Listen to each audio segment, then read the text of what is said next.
سامنے دوبارہ کر دیا اور میرے لیے آسانی یہ کر دی انہوں نے کہ روز کے روز مجھے ان کی وجہ سے مزید کے عنوانات ملتے رہے اور امید ہے کہ 2 دن اور بھی سفر صاحب میرے ساتھ دیں اور اسی طرح 2 مجلسوں کے لیے اور کمیٹی موضوع مجھے مل جائے گا. سبن صاحب نے وہ سلام جو روشنائی والا پڑھا تھا تو میں نے اسی دن تینوں چیزیں پڑھ دی تھی، قلم بھی، روشنائی کے کاغذ بھی. لیکن یہ بظاہر آل محمد کا معجزہ ہے کہ سب کچھ پڑھ دینے کے بعد بھی اتنا بچ جاتا ہے کہ گنجائش رہتی ہے. آواز جب میں آیا تو وہ قلم کا سلام ختم کر رہے تھے اور وقت میں سنا. اس کے بعد آپ نے حروف مقدرات کا یہ وہ چیزیں ہیں کہ جو محفوظ رہ جائیں گی انشاءاللہ اور یادگار رہ جائیں گی.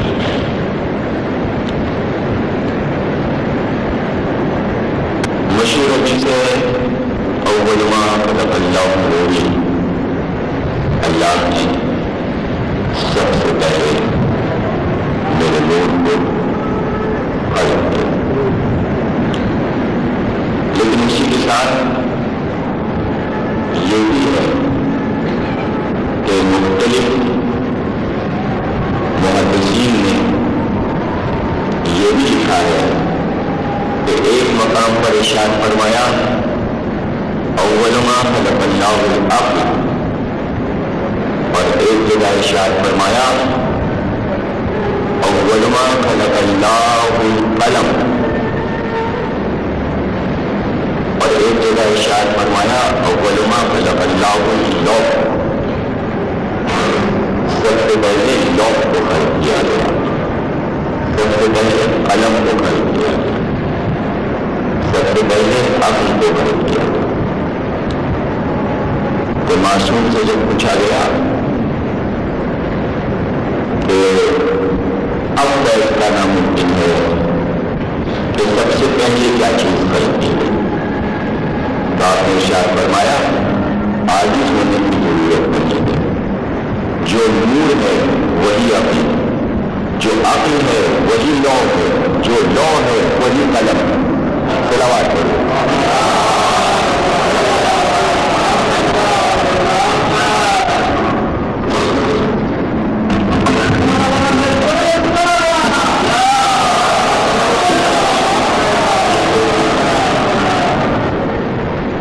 تو اللہ نے سب سے پہلے قلم کو خلق کیا. قلم ہی عقل تھا اور قلم ہی نور تھا، اور قلم سے کہا کہ لکھ. قلم نے لکھا لا الہ الا اللہ.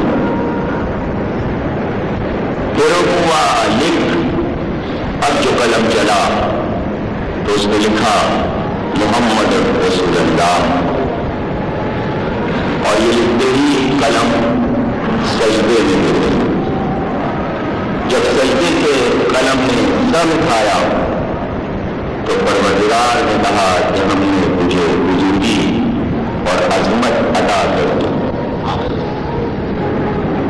تجھے کرامت عطا کر دی. قلم کو جو کرامت ملی وہ کیا تھی؟ وہ کرامت، وہ بزرگی، وہ عظمت یہی تھی کہ اگر نور نے عبادت الہی میں انعام لیا اور کبھی دریائے شجاعت میں، کبھی دریائے عظمت میں، کبھی دریائے فتح میں، کبھی دریائے عدالت میں وہ ڈزن تھا، تو اس کے لیے نماز پڑھ رہے، اور جب وہ کامل اپنی تعلیم کو مکمل کر کے باہر آیا تو پروردگار نے اسے 2 حصوں میں تقسیم کر دیا۔ تو اب جو چیز بھی پہلے ہے وہ 2 حصوں میں تقسیم ہو، جس طرح نور 2 حصوں میں تقسیم ہوا، عقل بھی 2 حصوں میں تقسیم، جس طرح عقل 2 حصوں میں تقسیم ہوئی، قلم بھی 2 حصوں میں تقسیم ہوا۔ سمجھ میں یہ بات نہ آتی کہ نور کو کیسے 2 حصوں میں بانٹا گیا، عقل کو کیسے 2 حصوں میں بانٹا گیا، کیا ٹکڑے کر دیے گئے، کیا 2 ٹکڑے الگ الگ ہو گئے، جیسے شق القمر میں چاند کے 2 ٹکڑے، ایک مشرق کی جانب چلا ایک مغرب کی جانب، کیا اس طرح 2 نور الگ الگ ہو گئے؟ بظاہر الگ بھی تھے، بظاہر ایک بھی تھے، اس طرح الگ ہوئے کہ قلم نے آ کر گواہی دی کہ یہ دیکھو کہ 2 چیزیں حصے میں بٹ کر پھر بھی ایک کیسے رہتی ہیں، کہ جب قلم بنایا جاتا تو قلم میں خط لگتا ہے، اور جب خط لگتا ہے تو بیچ سے اسے شگافتہ کیا جاتا ہے، قلم 2 حصوں میں تقسیم کر دیا جاتا ہے، لیکن جب خط لگتا ہے تو اچھا لگتا ہے، ایک حصہ کچھ چھوٹا ہو جاتا ہے، ایک حصہ کچھ بڑا ہو جاتا ہے۔ قلم ایک ہے مگر 2 حصوں میں تقسیم، اور جب تک 2 حصوں میں تقسیم نہ کیا جائے تحریر نہیں لکھی جا سکتی۔ قلم لکھے گا جب، روشنائی دے گا جب، کہ جب بیچ کے 2 حصوں میں کی ایک لکیر ہو جو اسے تقسیم بھی کر رہی ہو، لیکن غور سے دیکھنے پر پتا چلے کہ ایک لکیر سی ہے لیکن الگ بھی نہیں ہے۔ بالکل اسی طرح محمد اور علی الگ الگ بھی ہیں اور الگ بھی نہیں۔ صلوات پڑھیے۔ ایک بڑا بھائی ہے ایک چھوٹا بھائی، اور قلم کو 2 حصوں میں تقسیم کر کے یہ پروردگار نے بتایا کہ اب فیصلہ کر لینا کہ بلا فصل کے معنی کیا ہے۔ بلا فصل کے معنی قلم سے ظاہر ہوں گے کہ روشنائی میں تم نے قلم کو ڈبویا اور تحریر لکھنی شروع کی۔ اب وہ دونوں حصے مل کر حروف بناتے جا رہے ہیں اور موٹی کاغذ پر ٹپتے چلے جا رہے ہیں، لیکن اچانک لکھتے لکھتے تحریر بگڑی تو قلم کو اٹھا کر دیکھا تو اب دیکھا کہ دونوں حصوں کے درمیان میں کوئی پھوچڑا آ گیا تھا، اس لیے تحریر خراب ہونے لگی تھی۔ اب جو پھوچڑے کو نکالا تو پتا چلا کہ درمیان میں کوئی اگر آ جائے گا تو کائنات کی تحریر بگڑ جائے گی، بلا فصل رہنا ضروری ہے۔ صلوات پڑھیے۔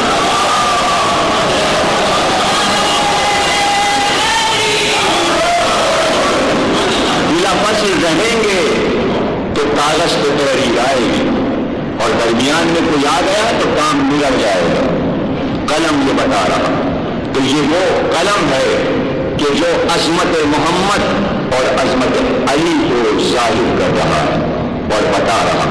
ہر مقام پر لوح پر قلم نے حکم پروردگار سے عالم نور میں پورا قرآن لکھ دیا۔ یہ نہیں تھا کہ قرآن بعد میں لکھا گیا، روز ازل سب سے پہلے قرآن لکھا گیا ہے، جس کا آغاز اللہ کے نام سے ہوا، پھر نبی کا نام تھا، پھر آل محمد کے نام قلم میں لکھے گئے۔ تو وہ قرآن جو ازل سے لوح پر لکھا ہوا تھا، کیا 40 سال کی عمر کے بعد وہ قرآن نبی کو ملا؟ اگر آپ یہ مانیں گے کہ 40 کی عمر جب پوری ہوئی تو اقرا کی آیت آئی، آغاز قرآن ہوا، اور 11 ہجری آتے آتے قرآن تمام ہوا، اور اس طرح 114 سورے کامل ہوئی۔ یعنی وحی آنے سے پہلے، سورہ آنے سے پہلے، آیات آنے سے پہلے نبی کو یہ علم نہیں تھا کہ کیا آئے گا۔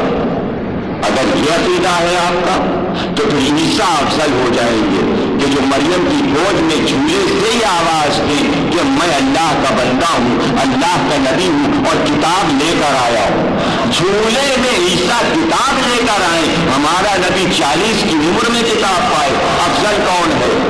افضل کون ہے؟ تو ماننا پڑے گا کہ وہ آمنہ کی گود میں کتاب لے کر آ گیا تھا، کتاب کو آمنہ کی گود میں لے کر آیا تھا، اقرار کر لیا تھا عیسیٰ نے کہ میں کتاب لایا ہوں، لیکن ہمارے نبی نے یہ اقرار نہیں کیا کہ میں کتاب لے کر آیا ہوں، اس لیے کہ اگر نبی یہ اقرار کر لیتا کہ میں کتاب لے کر آیا ہوں تو آج دنیا کا کوئی بھی انسان پاکستان میں آئے اور کوئی ایسی انوکھی چیز سیکھ کر آئے، ایسی زبان سیکھ کر آئے جو یہاں لوگ نہ جانتے، اور وہ آ کر بولنے لگے تو لوگ کہیں گے دیوانہ ہو گیا ہے، جنون ہو گیا ہے، خفتی ہے، جانے کیا بڑبڑا رہا ہے، اور ایک بھی جاننے والا ہے تو پورے مجمع کو خاموش کر کے ایک کہے گا یہ والی زبان بول رہا ہے اور یہ کہہ رہا ہے، پورا مجمع مان لے گا۔ نبی اس لیے نہیں بول رہا تھا کہ ابھی کوئی سمجھنے والا نہیں ہے، اس لیے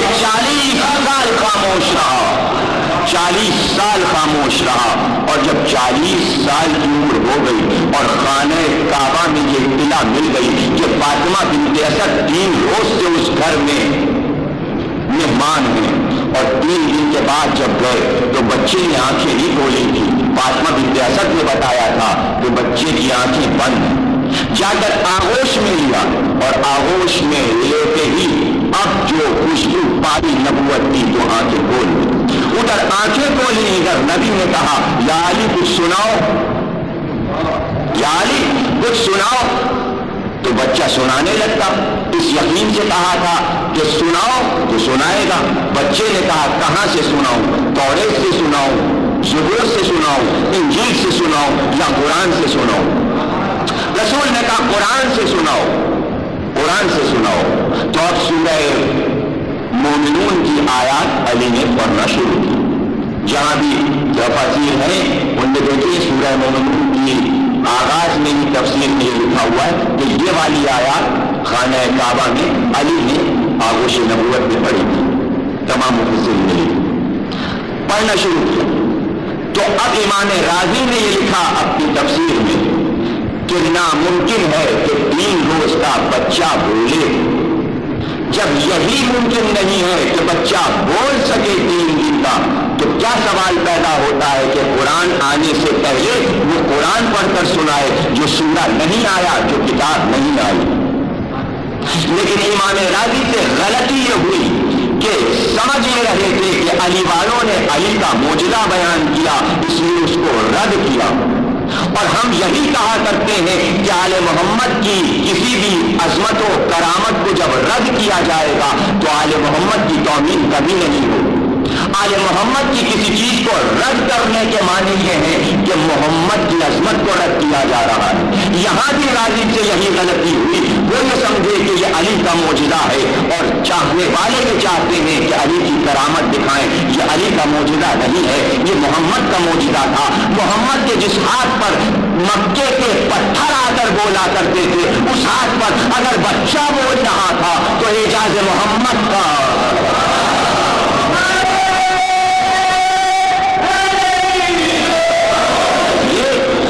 یہ معجزہ نبی تھا، یہ رسول کا معجزہ تھا کہ بچہ ہاتھ پر آیا تو بولنے لگا، اور جو بولا تو وہی بولا۔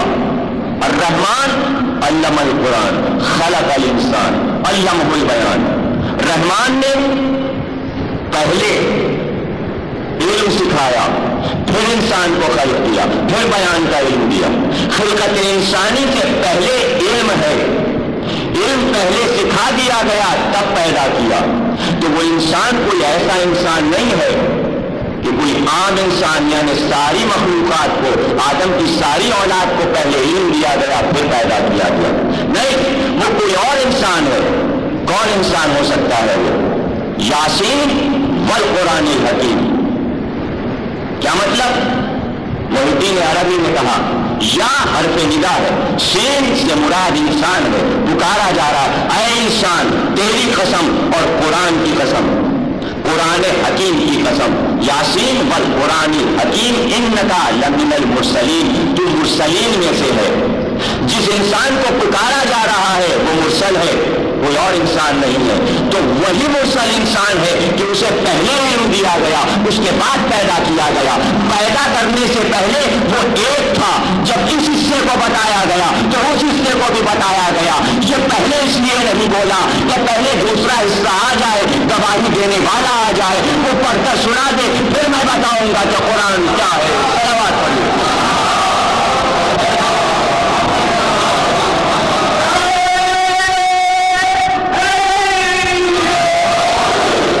تو راز الہی یہ تھا کہ پورا قرآن محکم بنا دیا، حروف مقطعات کو متشابہ بنا دیا۔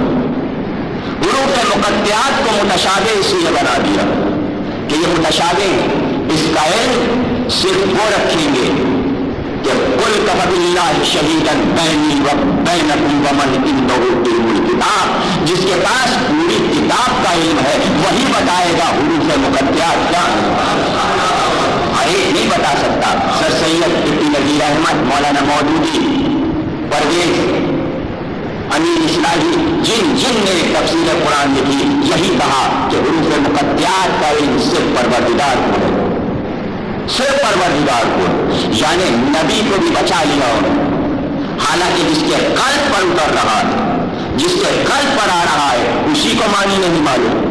اور قرآن آیا عالم انسانیت کے لیے، اور بار بار یہ ارشاد الف لام را تلک آیات الکتاب المبین انا انزلناہ قرآنا عربیا لعلکم تعقلون، ہم نے آسان عربی میں اس لیے نازل کیا تاکہ تم بھی سمجھو اور دوسروں کو سمجھاؤ۔ تو جب یہ حکم ہے کہ خود بھی سمجھو اور دوسروں کو سمجھاؤ، تو کیا حروف مقطعات کو نہ سمجھو نہ سمجھاؤ؟ نازل کیوں کیا جب معنی نہیں بتانے تھے؟ معنی بتانے تھے لیکن ہر ایک کو نہیں بتانے تھے، انہیں کو بتانے تھے جو اس کے بارے علم کو برداشت کر سکے۔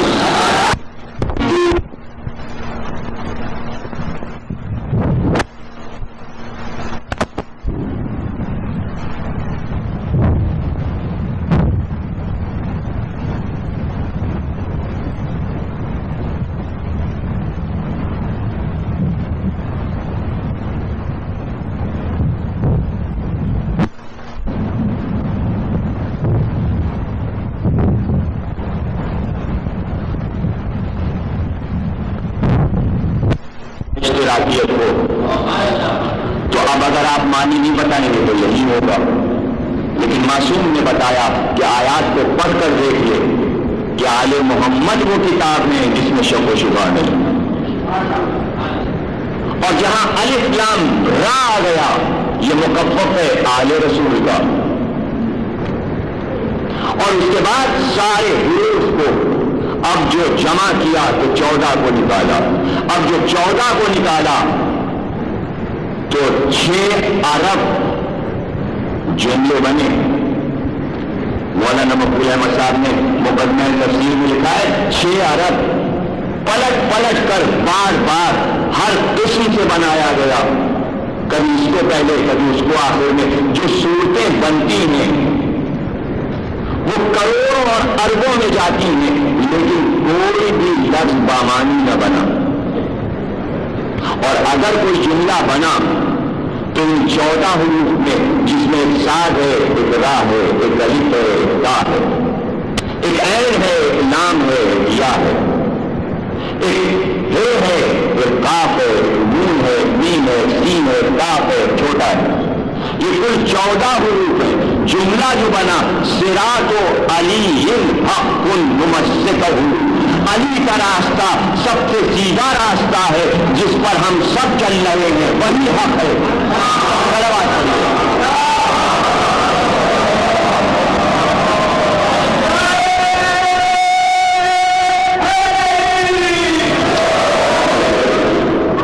تو ازل سے لکھ دیا پروردگار نے لوح پر اس کتاب کو، اور جب لکھا تو اس کی تفسیر بھی، لکھنے والا قلم خود تھا اور وہ خود قلم تھا اور قلم کے جو حصے تھے، تو جب قلم سمجھ رہا ہے تو یہ ہے قرآن، تو دونوں حصے برابر سمجھیں گے، جو نبی نے سمجھا وہی علی نے سمجھا۔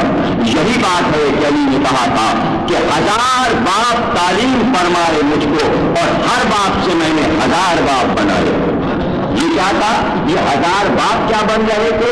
یہ جمل و صفین و نہروان میں بتایا کہ جس طرح تنزیل پر میرا بھائی مل رہا تھا اس طرح میں تعریف کا جنگ کر رہا ہوں۔ تو علی کا کام تعریف تھا کہ وہ بتائیں تعبیر کیا ہے۔ تو پھر یہ نہیں کہ قرآن کے ایک حرف کے بارے میں علی کا یہ کہنا کہ مجھے معلوم ہے کہ کون سی آیت کس مقام پر آئی، میں جانتا ہوں کہ کس شہر میں آئی، کس مقام پر آئی، کس جنگ میں آئی، کب گھر میں آئی، کب مسجد میں آئی، اور آنے کی وجہ کیا تھی، شان نزول کیا تھی، میں جانتا ہوں۔ اتنا بڑا دعویٰ تاریخ اسلام میں علی کے سوا کسی نے نہیں کیا۔ جب دعویٰ کسی نے نہیں کیا تو ہم کسی اور سے علم قرآن بولے، ہم اسی سے علم قرآن لیں گے کہ جو قرآن کے ساتھ ہے قرآن اس کے ساتھ ہے۔ اور جب اعلان کر دیا کہ حوض کوثر تک یہ دونوں ساتھ رہیں گے، یہ کبھی جدا نہیں ہوں گے، ان کو ساتھ ساتھ آنا ہے۔ تو علی کے علاوہ کون تھا جو اس علم کو سمجھا تھا؟ صرف حرف قرآن نہیں بلکہ دین کے جتنے بھی اصول ہیں، اب علی کا کام یہ ہے کہ تنزیل ہو چکی وہ تعبیر بدلیں۔ خانہ کعبہ میں کھڑے ہوئے اپنے اصحاب کے ساتھ اور ایک شخص مقام ابراہیمی پر نماز پڑھ رہا ہے۔ جب وہ نماز پڑھ چکا تو اسے آواز کی اور بلایا تھا ادھر وہ آیا۔ اب غور کیجیے گا، حدود حرم میں، خانہ کعبہ میں، مقام ابراہیم پر کیا افضلیت ہے اس کی نماز؟ ظاہر ہے کہ اتنی افضل نماز کس کی ہو سکتی ہے کہ خانہ کعبہ کے دروازے کے سامنے مقام ابراہیم پر حدود حرم میں وہ نماز پڑھا ہے۔ مولا نے کہا بہت ہی خوبی اور خوشی سے تم نے نماز پڑھی، کیا کہنا تیری نماز کا؟ لیکن ذرا یہ بتا، اس نماز کی تاریخ سے بھی واقف ہے؟ کیا حالت ہو گئی تھی 25 سال میں؟ 25 سال میں کیسے بدل گیا تھا اسلام کہ جو کام کر رہے تھے، جو حرکت کر رہے تھے، جو فعل کر رہے تھے اسے سمجھ میں نہیں رہے تھے۔ یعنی مولا کا یہ کہنا کہ عبادت کو عادت بنا کر مت کرو، عبادت کو عبادت سمجھ کر کرو۔ علی یہ مفہوم سمجھانا چاہتے تھے۔ کیا اس کی تعبیر سے واقف ہے؟ یوم الدین ابھی دیا خوب پڑھی تھی میں نماز، کوئی کمی نہیں تھی تیری نماز میں، لیکن یہ پوچھتا ہوں اس کی تعبیر سے واقف؟ پوچھنے کا مولا ابھی تک تو میں سمجھ رہا تھا کہ نماز صرف تنزیل بھی تنزیل ہے، کیا نماز تعبیر بھی ہے؟ کیا میرے رسول پر کوئی ایسی چیز کی تنزیل نہیں ہوئی کہ جس کی تعبیر نہ ہو؟ اب تنزیل میں جتنی چیزیں بھی آ جائیں، قرآن بھی تنزیل ہے، قرآن بھی تنزیل ہے، ذوالفقار بھی تنزیل ہے، محضر شہادت بھی تنزیل ہے، تو تعبیر بھی ہوگی ذوالفقار کی بھی اور واقع کربلا کی۔ صلوات پڑھیے گا۔ کوئی تنزیل ایسی نہیں جس کی تعبیر نہ ہو، کوئی ظاہر ایسا نہیں جس کا باطن نہ ہو۔ اس نے کہا مولا آپ بتائیے، ہمیں نہیں معلوم تھا کہ نماز کا کوئی باطن بھی ہے، نماز کی کوئی تعبیر بھی ہے۔ کہا سنو، نماز کا ظاہر یہ ہے کہ تم کر رہے تھے، قیام کیا، رکوع کیا، سجدہ کیا، یہ نماز کا ظاہر ہے، نماز کا باطن علی ہے، نماز کی تعبیر علی ہے، اگر علی نہیں تو نماز نہیں۔ میں تعبیر آل محمد عبادت کی تعبیر ہے، آل محمد قرآن کی تعبیر ہے، آل محمد محضر شہادت کی تعبیر ہے، آل محمد ذوالفقار کی تعبیر ہے۔ تنزیل ذوالفقار احد میں، لیکن اس کی تعبیر ہے، اور تعبیر جمل و صفین و نہروان و کربلا میں سامنے آئی۔ ذوالفقار کا مقصد کیا تھا؟ ذوالفقار کیوں آئی؟ اس لیے کہ ذوالفقار کا نزول وہاں سے، اور سنیں حدیث میں ارشاد فرما دیا گیا کہ لوہے کو ہم نے آسمان سے اتارا، لوہے کو آسمان سے اتارا، پروردگار دعویٰ کرے کہ ہم نے آسمان سے اتارا ہے، لوہے کا نزول ہوا ہے، اور دنیا کہے کہ زمین سے نکلتا ہے، تو وہ لوہا اور ہے جو زمین سے نکلتا ہے، وہ لوہا جس کا نزول آسمان سے ہوا وہ اور ہے، وہ لوہا اور ہے۔ تو اب لوگ کہنے لگے کہ کیا وہ جنت میں آئی بڑھتی تھی پھر اس کی دیکھی کہ وہاں سے ڈھل کر آ گئی، تو اٹھا کر دیکھ لیجیے مسلم کو، اور جو مہر نبوت لوہے سے بنی تھی، چشمہ کوثر میں جو روئی ہے اس کو ہوتا دیا تھا، غوطہ دے کر آئے تھے، غار حرا پر آئے تھے اور آ کر ٹھپا لگا دیا تھا نبی کی پشت پر جبریل نے، تو مہر نبوت جس اسٹیل مل سے کھڑی تھی اسی اسٹیل مل میں ذوالفقار بھی بنا۔ اس کی حیرت کی کیا بات ہے، اس کی حیرت کی کیا بات ہے؟ وہ تلوار جس کا نزول جنگ احد میں میدان جنگ میں ہوا، اور جب پہنچ سے واپس آئے اور لا کر شہزادی کونین کو تلوار دی، اور تاریخ میں یہ ہے کہ میدان جنگ سے واپسی کے بعد سب سے پہلے تلوار کو ہاتھ میں جو تھامتی تھی وہ شہزادی کونین، کسی غیر معصوم کے ہاتھ میں کبھی بھی تلوار گئی نہیں، باہر ہو یا گھر میں، ہمیشہ معصوم کے پاس ہے، وہی اس کو طاہر کریں، بات کریں، شہر کو صاف کریں، چادر سے خوش کریں، ان کی نگرانی میں رہیں، ذوالفقار ان کی نگرانی میں رہیں۔ جب تلوار کو دیا تو جب گئے تھے وہ ہٹنے تلوار کو لوٹ، واپس آئے کہ تلوار کو لوٹ، تلوار ٹوٹ چکی تھی، تلوار ٹوٹی تو حکم پروردگار سے جبریل تلوار لے کر آئے اور یہ قصیدہ پڑھتے ہوئے آئے تھے، یا بتا اللہ علیہ صاحب اللہ ذوالفقار۔ تو صرف تلوار کا نزول نہیں ہوا بلکہ پروردگار نے ایک شیر بھی کہہ کر شیر کا نزول بھی آسمان سے کیا، تو قصیدہ آل محمد بھی آسمان سے نازل ہوتا ہے، اس کی بھی تعبیر ہوگی۔ اب قیامت تک جتنے شعرا شیر کہتے رہیں گے یا پتہ اللہ علی کی تعبیر ہے وہ صلوات پڑھیے گا۔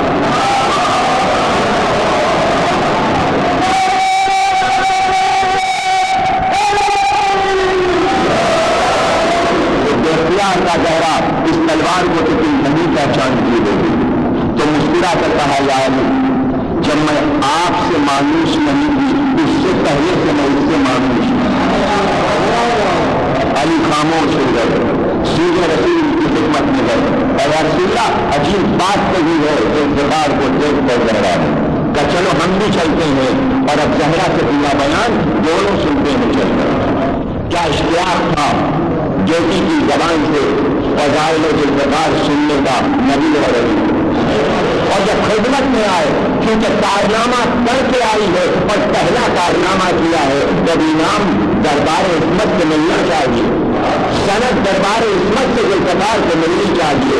اب جو آئے دونوں بیٹا بیٹی تم نے علی سے کیا کہا کہ بابا بات یہ ہے کہ آپ جب معراج میں گئے تو درخت کے پاس ٹھہرے تھے، آپ کو ایک سیب کی خوشبو پائی تھی، اس خوشنما پھل اس کے پروردگار سے جبریل نے وہ پھل توڑ کر آپ کو دیا، وہ پھل آپ شب معراج لائے، آدھا آپ نے کھایا، آدھا میری مادر گرامی خدیجہ کو آپ نے کھلایا تھا۔ اس کے بعد میں پیدا ہوئی، جب آپ نے مجھے گود میں لیا تو آپ نے میری ماں سے کہا تھا خدیجہ بہت خوشبو پاتا ہوں بیٹی سے، اس سیب میں خوشبو تھی۔ یا رسول اللہ، یا رسول اللہ، جس درخت سے وہ سیب آپ نے توڑا تھا اسی کی جڑ سے ذوالفقار بنائی گئی، توجہ ہے نا، اسی درخت کی جڑ سے ذوالفقار بنائی گئی۔ رسول بھی مسکرا دیے، علی بھی مسکرا دیے۔ کیسی واقعیت ہے، اصل جڑ ہے، اس کا پھل وہ سیب تھا، یہ اصل سے بنی تھی تو پیڑ رسول تھی۔ صلوات پڑھیے گا۔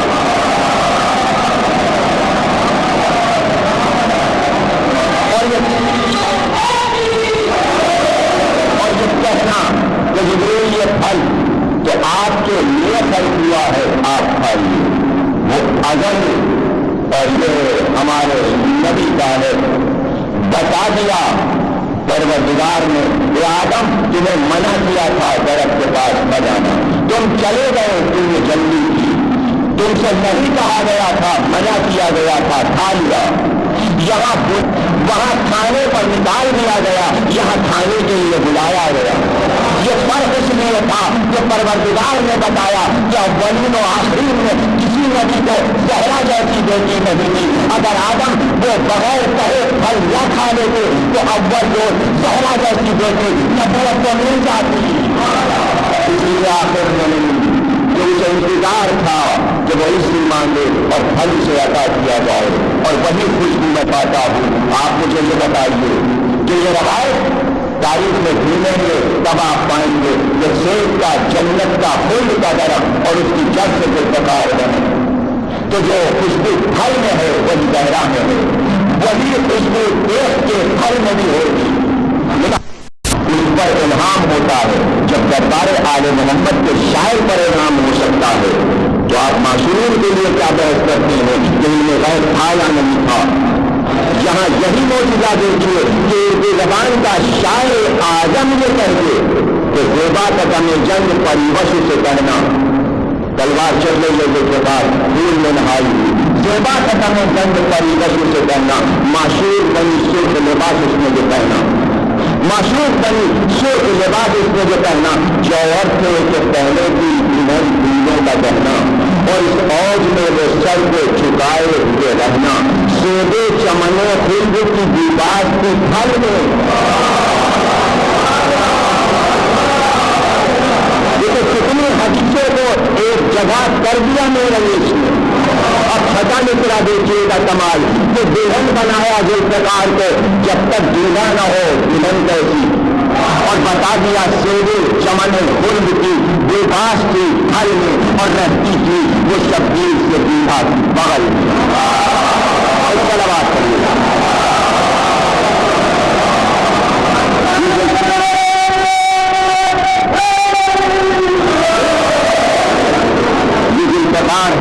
یہ ذوالفقار ہے جس کا کارنامہ یہ ہے کہ گھٹتی بھی تھی بڑھتی بھی تھی، اور جب چلتی تھی تو دیکھ لیتی تھی جس کی نسل میں مومن آ رہا ہے، جس کی نسل میں کافر آ رہا ہے۔ یہ تو کسوٹی تھی، معیار باطل تھی۔ جب مولا کی تلوار ایسی ہو، جب مولا کی تلوار ایسی ہو تو صرف دیکھیے توجہ رکھیں، صرف میدان جنگ میں چل کر حق و باطل کا فیصلہ نہ کرے۔ دنیا کی ہر تلوار جب چلتی ہے، کاٹ دکھاتی ہے تو کارنامہ ہوتا ہے، جو چلے گی نا تب کارنامہ دکھائے گی۔ یہ معصوم کی تلوار وہ ہے کہ صرف قبضے پر ہاتھ جائے تو فیصلہ کر دے، نام سے آگے نکل آئے تو فیصلہ کر دے، ہوا میں لہرا جائے تو فیصلہ کر دے۔ یہی تو کارنامہ ہے ذوالفقار کا۔ کائنات کی کوئی تلوار ایسا نہیں کر سکتی، ایسا نہیں کر سکتی۔ آپ خود دیکھ لیجیے، وہ چلا ناکے پر بیٹھا ہوا غلام، ساتھ میں غلام ناکے پر آقا بیٹھا ہوا، کسی کام سے آقا گیا، غلام نے مال پہ قبضہ کیا، ناکے پہ چڑھ کے بیٹھ گیا۔ واپس آقا آیا، تازیہ میں ٹھوس کر مارا، کہ میرا غلام میں آقا، یہاں تک کہ دمشق آ گیا۔ گجل کی عدالت میں فیصلہ کرواؤ، دربار میں چلے، دربار میں پہنچے، مقدمہ پیش ہوا، کیا بات ہے؟ یہ غلام ہے، یہ آقا ہے۔ آقا نے کہا میں کام سے گیا تھا، اس نے مال پر قبضہ کیا، ناپے پر قبضہ کیا، اب کہتا ہے میں اس کا غلام ہوں۔ گواہی، غلام نے گواہی دلائی، گواہیاں گزر گئی، 4000 گواہیاں گزری غلام کی طرف سے۔ اب جو گواہیاں گزر گئی، فیصلہ ہو گیا، ناکا اسی کا، مال اسی کا۔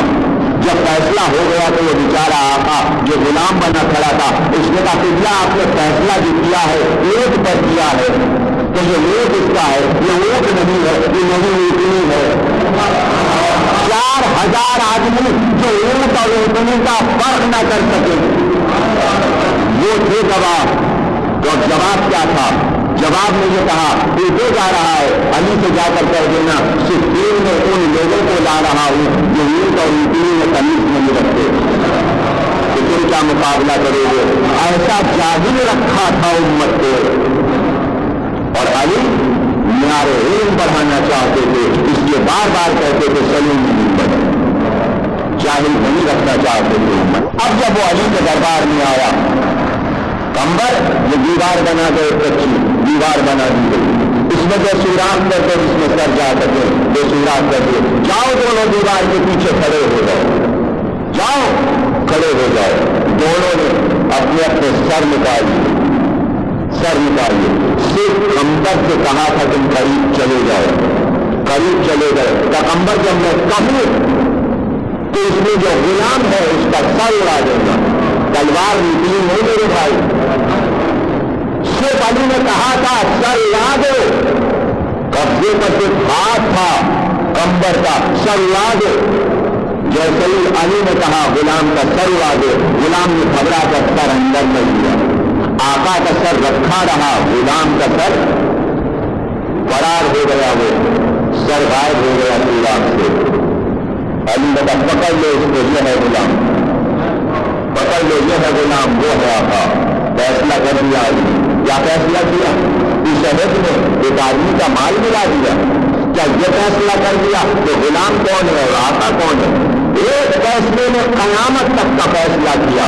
علی نے بتایا کہ جب تلوار چمکتی ہے تو آقا کا سر تلوار کے نیچے رکھا رہتا ہے، غلام تلوار کی چمک دیکھ کر بھاگ جاتا ہے، غلام تلوار کی چمک سے ڈر جاتا ہے۔ یہ فیصلہ ہے۔ آقا جب سر رکھتا ہے تو اس کا عالم یہ ہوتا ہے زور شمشیر سے کم نیل تڑپنا کہتا، سر بھی تسلیم محبت کو ہلایا نہیں۔ یہ ہے تلوار کو دیکھ کر پروردگار خدا نے آقا کا سر رکھ دیا۔ تو جب معصوم کی تلوار ایسی تھی اور اس تلوار کی تقلید میں اگر کوئی تلوار نکل آئے تو تاریخ اسے خدائی تلوار کہتی ہے۔ مختار کا نام ہی پڑ گیا خدائی تلوار، مختار کا نام پڑ گیا خدائی تلوار۔ تو ذوالفقار کی تقلید میں چل رہی تھی، ذوالفقار کی تعریف کر رہی تھی، ذوالفقار تنظیم تھی، مختار کی تلوار تفسیر ذوالفقار، تو حق و باطل کے پہچان کر مختار کی تلوار کر رہی۔ وہ غلام علی تھا تو اس کی تلوار غلام ذوالفقار، تنظیم ذوالفقار، اور اس شان سے چل رہی ہے کہ حق و باطل کو دیکھ رہی۔ حنیف بن مسلم بلایا گیا، تھا یا نہیں تھا، جوانیاں نہیں، کربلا نہیں تھا، وجودی روایتیں کھچوڑی تھی، جیسے اس لیے کہ شمل نے کہا تھا کہ دفتر دکھانا ہے کہ کیا ہوا کربلا میں نے ایک نقلی دفتر لکھ کر دکھا دیا۔ حنیف بن مسلم تمام تاریخیں لکھی ہیں، کربلا میں نہیں تھا، صرف سنی سنائی قاتلان کی زبانی اس نے تاریخ تیار کی اور نجات کے سامنے پیش کر دی۔ تصدیق کیسے ہوئی؟ حنیف بن مسلم کا مقتل اگر رہ جاتا تو آج واقع کربلا جھوٹا ہوتا۔ مختار نے تصدیق کروائی، پہلے قاتل سے پوچھو کہ حنیف نے غلط لکھا ہے اسے ٹکرا دو۔ مقتل کے درست کروایا مختار نے قاتلوں کو بلا کر۔ صرف یہی نہیں کہ قاتلوں کو پکڑ کر قتل کیا، تاریخ کربلا کو پھر سے لکھوا کر یہ بتایا کہ یہ ہے قلم، یہ ہے کاغذ، سلامت کریے۔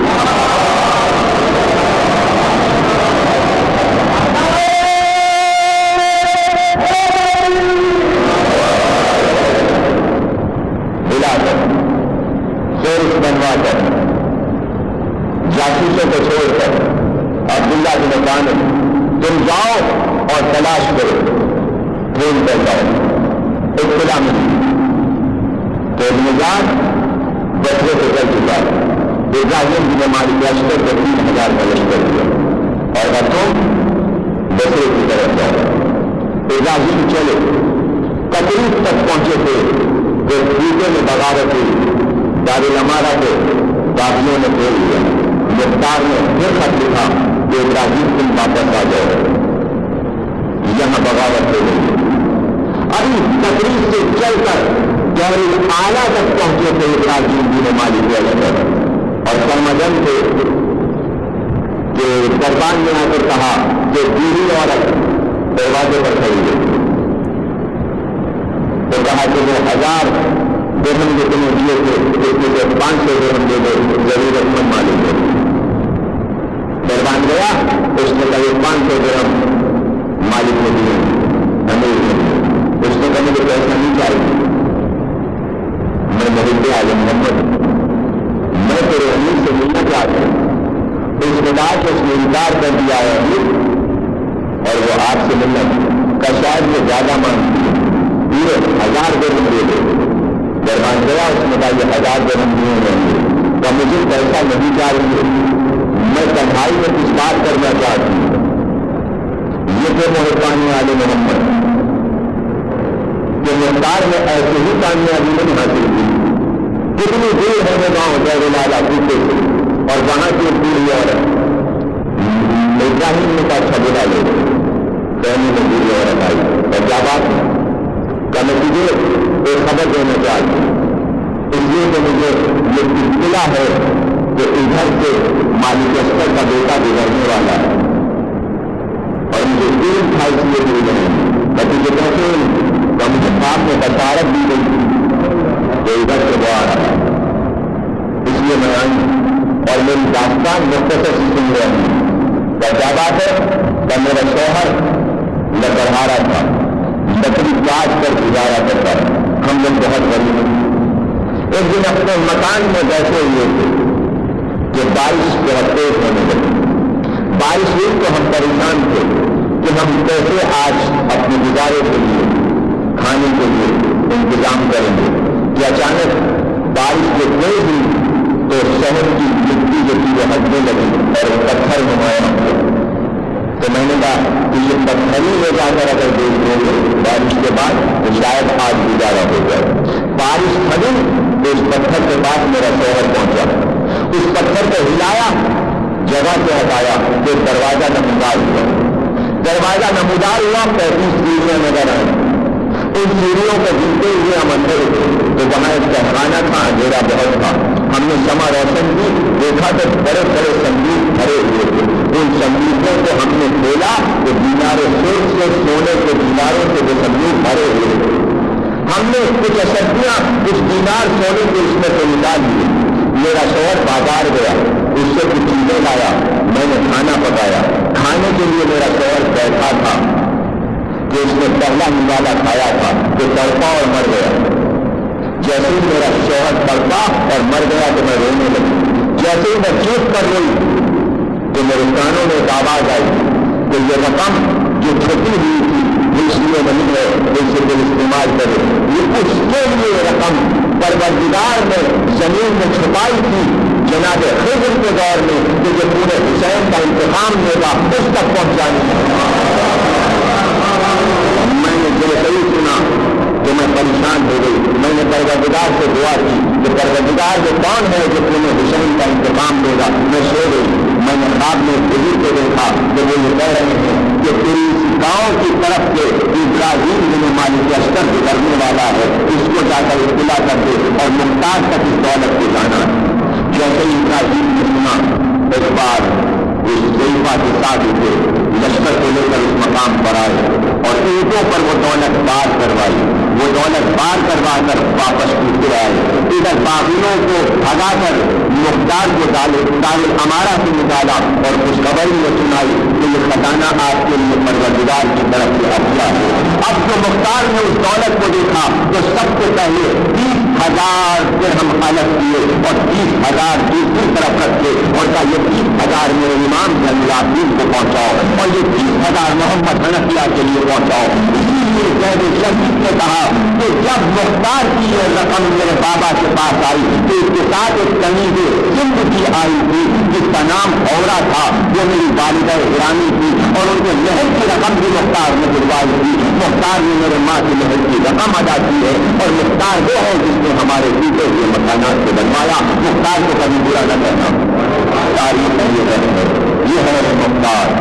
اس لیے کہ مختار یہ چاہتا تھا کہ جتنے بھی ظلم ہوئے ہیں تقریر خاتمے پر پہنچ گئی اور 2 تقریریں ہیں اور 2 تقریروں میں میں مختار نامے کو آخر تک انشاءاللہ آپ کے سامنے کامل کر دوں گا۔ اور آج اس بیان سے تقریر تمام ہو رہی ہے کہ سلطانیہ گاؤں سے یہ اطلاع ملی کہ شیخ پیتے سے بات کر سلطانیہ میں چھپا ہوا ہے۔ فوراً مختار نے حکم دیا کہ ابراہیم بن مالک اشتر لے کر جاؤ اور پورے گاؤں کو بھیج دو۔ اس نے ترکیب یہ کی تھی کہ عبداللہ ابن زبیر کے بیٹے مصعب ابن زبیر کو خط لکھا تھا کہ فوراً لشکر بھیجو تاکہ میں اس لشکر کی حفاظت میں مکے تک آ سکوں۔ اور گاؤں میں ایک دہقان کے گھر میں چھپ گیا تھا، اس کے ساتھ 15 یا 20 آدمی تھے جو اس کی حفاظت کر رہے تھے اور گاؤں سے لے کر کوٹے تک ہر درخت پر ایک آدمی چڑھایا تھا کہ جو جاسوسی کرتا رہے اور نیچے پیغمبر کو بتائے ادھر سے کون گزر رہا ہے، کون آ رہا ہے۔ لیکن ابراہیم بن مالک اشتر اس طرح سلطانیہ میں پہنچے کہ رات آدھی گزر چکی تھی اور شیخ سو رہا تھا، اچانک مکان پر حملہ کیا اور وہ اپنی حفاظت بھی نہ کر سکا کہ سر پر ابراہیم تلوار لے کر پہنچ گئے۔ جلدی میں شمر نے تکیا اٹھا کر اس کا سپر بنایا اور تلوار سے ہاتھ سے چلانے لگا، لیکن مالک اشتر کے بیٹے کے سامنے شیر تلوار کیا چلاتا؟ جو خنجر کا کھلاڑی تھا وہ تلوار کیا چلاتا؟ جس نے جمل و صفین اور نہروان میں تلوار چلائی تھی اس کا بیٹا تلوار چلا رہا تھا. جبکہ میدان میں تلوار چلانا آسان ہے لیکن کسی حجرے میں تلوار چلانا آسان ہے. یہی وجہ تھی کہ جناب مسلم کی حفاظت کے لیے جب لوگ گئے تھے تو تلوار نہیں نکل پائی تھی خیمے میں، اس لیے کہ عرب خیمے میں تلوار نہیں نکال پاتے اور یہی معذرت پیش کی گئی تھی کہ ہم خیمے میں تلوار کر نہیں پاتے. لیکن ابراہیم بن ہماری لشکر نے اس حجرے میں تلوار چلا کر چاروں طرف سے شند کو دے دیا، شند کو پکڑیے. چاہتے تو وہی خاتمہ کر دیتے لیکن چاہتے یہ تھے کہ بڑا قاتل ہے اس لیے مختار دیکھ کر خوش ہو اس کو اور ایک اہتمام ہو. لیکن اس طرح نہیں لے چلے، اس طرح نہیں لے چلے کہ ناپے پر دکھا کر لے چلے. حکم کیا پیروں میں رسیاں باندھی جائیں، رسیاں باندھ کر ناپے کے پیر میں اس کو باندھ دیا جائے اور پڑھنا کر دیا جائے اور ناپا گھسٹتا ہوا پیچھے تک لے جائے. کیوں؟ کیا یاد آیا آپ کو؟ یاد آیا نا آپ کو کہ سب کو ان ناپوں پر دکھایا تھا کہ جن پر کجارے تھے جن پردے نہیں تھے، لیکن ایک ننھی سی بچی کو ایسے ناپے میں باندھا گیا تھا تنہا. دربندی بھی یہ روایت لکھی ہے کہ جب 11 محرم کو کربلا سے قافلہ چلا تو ایک الگ ناپے کا انتظام ہوا تھا جس نے بچی کو شیر میں رسی سے باندھ دیا تھا. ایک تعلیم کے لیے مالک اشتر کو شیر کو دیکھ کر یہ سب کچھ یاد نہیں آیا ہوگا. پیروں میں رسیاں باندھ کر اور اب جو دار الامارہ میں شیر پہنچا تو تدبیروں سے دار الامارہ گونجنے لگا اور دربار میں شیر کو پیش کیا گیا. مختار نے سب سے پیر تک اس کو دیکھا اور اس کے بعد کہا یہ وہ ہے جس نے یہ مظالم کیے ہیں. اے یزیدی سونے کی سنہری زنجیر کے بندھے ہوئے کتے، تو کیا سمجھا تھا کہ آزاد گھومتا رہے گا اور خدا تجھ کو آزاد چھوڑ دے گا؟ نواسے نبی کے خون کو تم نے اتنا سستا سمجھ لیا تھا کہ تو آزاد چھوٹ جائے گا. آج بتا سن کہاں ہے وہ یزیدیت؟ کیوں نہیں آتا ابھی؟ پکار اپنے آقا کو کہ وہ آ کر مدد کرے، پکار اپنے ذات کو کہ وہ آ کر تیری مدد کرے. ابھی یہ گفتگو تھی کہ بصرے کا ایک نوجوان جس کی عمر 22 سال کی تھی وہ آگے بڑھا اور سلطانی اجازت دے کہ قاتل حسین ابن علی کو میں قبول کروں. مختار نے اس لے لیا اور ایک بار اس نے 2-4 جملے کہے اور اس نے کہا اے معصوم لہو بہانے والے، دنیا کی دولت پر مرنے والے، کیا سمجھا تھا تو؟ کیا وہ دولت تجھے ملی جس کے لیے تم نے یہ کام کیا تھا؟ اور یہ کہہ کر اس کے ہاتھ کو جھٹکا دیا. وہ نوجوان بصرے کا اتنا شجاع تھا کہ پہلے جھٹکے میں شمر گر گیا. جب شمر گر گیا تو دار الامارہ کا بلند ترین قصر، اونچی چھت، بلند بالا چھت اور اس کی نیند تاریخ میں لکھا ہے کہ دونوں گھٹنوں کو اس طرح موڑتا چلا گیا وہ بصری جوان کہ سینے سے گھٹنے ملا دیے اور جب سینے تک گھٹنے پہنچے تو گھٹنوں کے ہڈیوں کے ٹوٹنے کی آواز چھت سے گونج رہی اور جب ہڈیاں ٹوٹ گئی تو ایک بار اس نے خنجر کمر سے نکالا اور بصری جوان نے خنجر اتار کر سن کو الٹا دیا اور جس طرح آری کو لکڑی پر چلاتے ہیں اس طرح اس کے گردن کی ہڈی کو خنجر سے کاٹنا شروع کیا. جب رگوں تک پہنچ گیا خنجر تو سن کو پھر پلٹ دیا اور دوسری جانب سے پھر رگوں کو کاٹنا شروع کیا. یعنی یہ احساس دلا رہا تھا وہ جوان کہ اس مجھے یاد آیا یا نہیں یاد آیا. نکلا کون خنجر اور یہ سب کچھ آپ کو یاد آ گیا ہوگا. یہ سب کچھ بیان نہیں کرنا چاہتا، میں اس منڈی تک آپ کو لے جانا نہیں چاہتا. میں صرف آپ کو یہ بتانا چاہتا ہوں کہ اس کے مظالم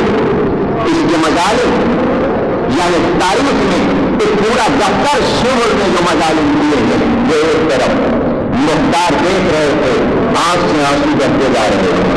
جو بھی کچھ سنا تھا وہ سب کچھ یاد آ رہا ہوگا کہ یہی تھا کہ جب سکینہ نے آخری میں پانی مانگا تھا اس عمر میں بہت پیاسی ہوں پانی پلا دو، تھوڑا سا پانی پلا دو۔ اس نے یہ کہا تھا ہم پانی پلا دیں گے، ٹھہرو سکینہ، ہمارے ناکے پانی پی لیں، ہمارے گھوڑے پانی پی لیں۔ تو سکینہ نے کہا تھا پورا لشکر پانی پی چکا، سب اب تو پانی پلا دے۔ ہاں سکینہ پانی پلائیں گے۔ اور ایک بار قریب آیا، مشک کا دہانا کھول دیا، گئے سکینہ خالی رہ گیا، سارا پانی زمین پر بہ گیا۔ اس طرح شمر نے مظالم دیے ہیں۔ یہی شمر تھا کہ جب یزید کے سامنے بچی آئی ہے تو عالم یہ تھا کہ پیر کو اٹھاتی تھی اور ایک پیر کو رکھتی تھی، ایک ہاتھ گلے پر تھا، ایک ہاتھ کان پر تھا۔ یہی وجہ ہے کہ جب اندھیرے زندہ سے رونے کی آوازیں آئیں تو شام کی عورتیں گھبرا کر گھروں سے نکل آئیں اور در زندہ پر گئی اور آواز دی، اے سکینہ بیوی ہم آ گئے، ہمیں داستان کربلا سنا دو۔ کوئی جواب نہ ملا۔ ہاں زنجیروں کی چھلکار کی آواز آئی اور ایک قیدی در زندہ پر آیا اور کہا شام کی رہنے والی کربلا کی داستان وہ سناتی تھی، تلوار کے بچے بن گئی، ہم نے اس کی قبر بنا دی، قبر بن گئی۔ عورتیں واپس آئیں اور مردوں سے آ کر کہا یار گھروں میں بیٹھے ہو، کچھ پتا ہے تو مشہور بچی مر گئی۔ مردوں کو جلال آ گیا، تلوار نکال دی، یزید کے قصے کو بھیج دیا، ایک بار یزید بام اور تلوار جو کہتے تو سب نے کہا ہم نے یہ سنا کہ وہ بچی مر گئی جو رات کو رویا کرتی ہے اپنے باپ کے ساتھ۔ یزید نے کہا ہاں بچیاں بہت تھی، کوئی بچی مر گئی ہے، کوئی بچی مر گئی ہے۔ کیا نام تھا اس بچی کا؟ عائشہ نام تھا، کبھی کا زینب نام تھا، کبھی کا رقیہ نام تھا۔ تاریخ میں نام اس لیے بدل گئے کہ یزید سے بھی نام نہیں بتانا چاہتا تھا تاکہ یہ ظلم یزید کا چھوٹ جائے، لیکن آج وہ ظلم یزید کا ظاہر ہو کر رہا، وہ شمر کا ظلم ظاہر ہو کر رہا، اس لیے ظاہر ہو کر رہا کہ ان لوگوں نے پوچھا ہم نام کی بحث میں نہیں پڑتے، تو نام بار بار بدل، بس یہ بتا دے کہ دربار میں وہ بچی جس کا ہاتھ کان پر تھا اور وہ بچی بڑی بڑی بچی بڑی ہے جو بابا کا بار بار کہاں بڑی بچی مر گئی، تلواریں نکل آئی۔ میں کہوں گا اے سکینہ بیوی تم نے مر کر آپ کو کیسے آزاد کرا دیا، کسی کو زندہ کرا دیا۔ کسی بات کو پوری کر